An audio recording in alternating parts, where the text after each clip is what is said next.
Hi everybody, I'm Rick and thanks for joining me on another INWYT Walkabout. Today I wanted to start to dive into this topic or concept of learning to look.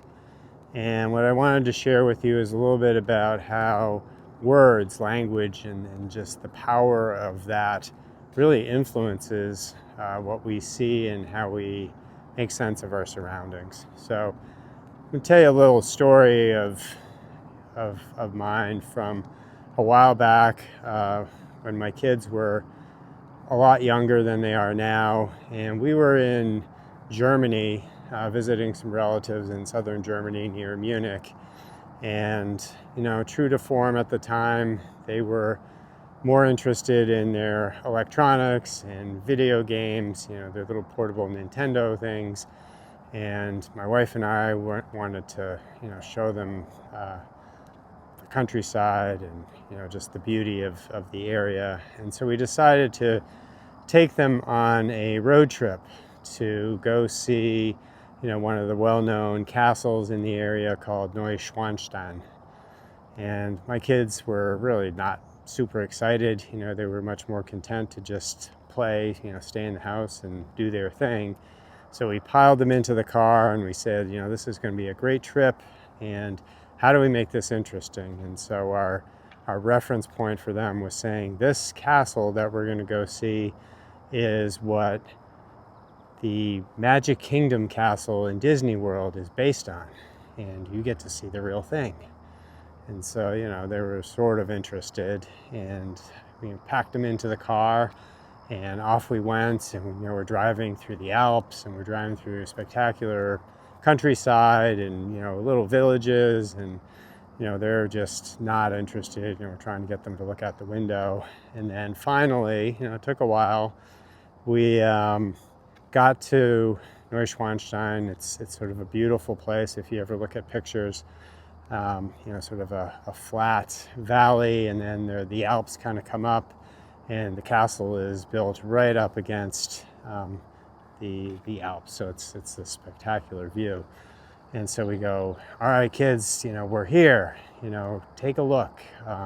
Look at all this driving and where we're at. And they kind of glanced up for about literally 5 seconds. I kid you not. And basically, they all said, "That is not the Magic Kingdom castle." And then they went back to their phones. So here we are enjoying the view as adults, and we basically then said, all right guys, you just bought yourself a tour of the castle.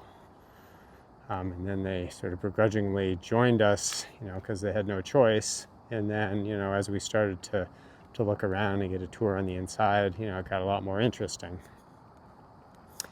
So I think there are probably a lot of you who have kids who have similar experiences. And I think one of the things that I wanted to point out about this is that the power of words and how we associate whatever it is we see around us is so based on what we put into words. So think about at some point somebody way back came up with the definition of castle, right? We have to be able to communicate. We use words to communicate. And so, we had to basically say, when we build something that looks like this, it's a stone structure or whatever structure it is, it has towers, we sort of create a definition of what a castle is. That's a castle. And the idea with the word is to be able to convey something that people can connect with and agree is sort of a similar thing. So the interesting thing, if you look at sort of my kids and, probably to an extent, even we as adults, is we start to associate words with particular things that we have in mind. So we say castle, and what comes to mind is a whole collection of, different facts or ideas or assumptions, all kinds of stuff go into that word castle. And then, we get the image, like the one we put in our kids, the Magic Kingdom castle. And so they have that in their head. and they basically say, okay, that's a castle that might be of interest to me, because now I'm sort of interpreting, saying, I've been to the Magic Kingdom, I enjoyed that, all the other things that went along with it. And now that's the image of castle that they're carrying in their heads. And then when we actually get to the real deal of a castle, their reference point for looking at this castle that we're pointing out, which is an actual castle, all of a sudden is a comparison of the image that they've created in their head, or that we've helped them create, versus what's actually out there. And when the image maybe partially matches, or matches enough to say, yeah, it's a castle, but it's not the one I'm thinking of, that's the end of it, right? They don't look. And it becomes just a reference of, yeah, that was a castle, it wasn't the right castle, so, back to my distractions, if you will. And so, I think the point to make with all of this is how common and how often and probably consistently we use words in a capacity that really limits what we're actually looking at. We get caught in the images, and we assume that what we see, even in the most superficial way, is what that image should be. So we basically don't even look at what's actually going on. We just basically reference everything to our image.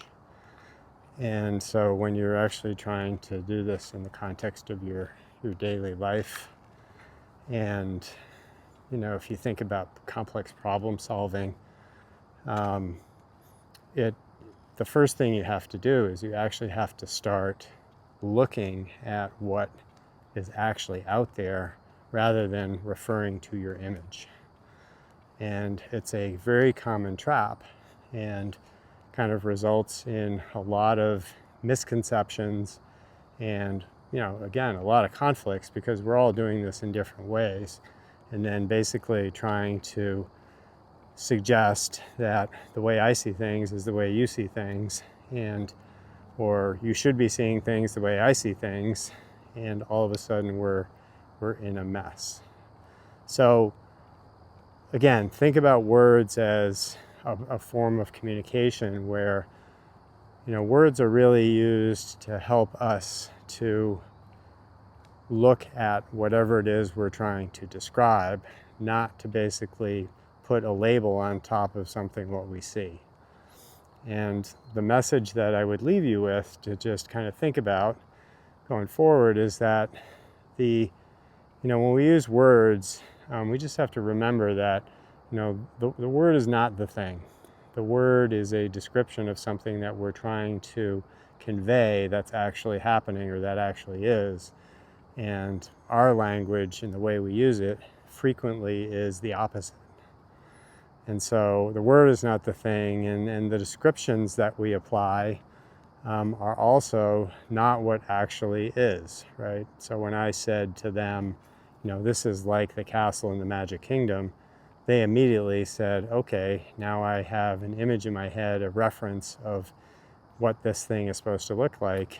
And when it doesn't, or it has some similarities, that's enough to basically stop looking, or to say, yeah, that's really wrong. And back off you go, back to your other distractions and so forth.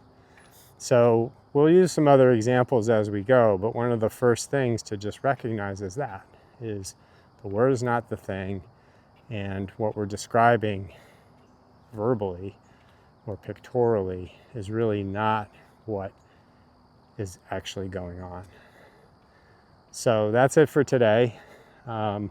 Think about that, and tomorrow I'll think of another example of the power of words, and sort of how, again, language really influences how we look and how we actually interpret the world around us.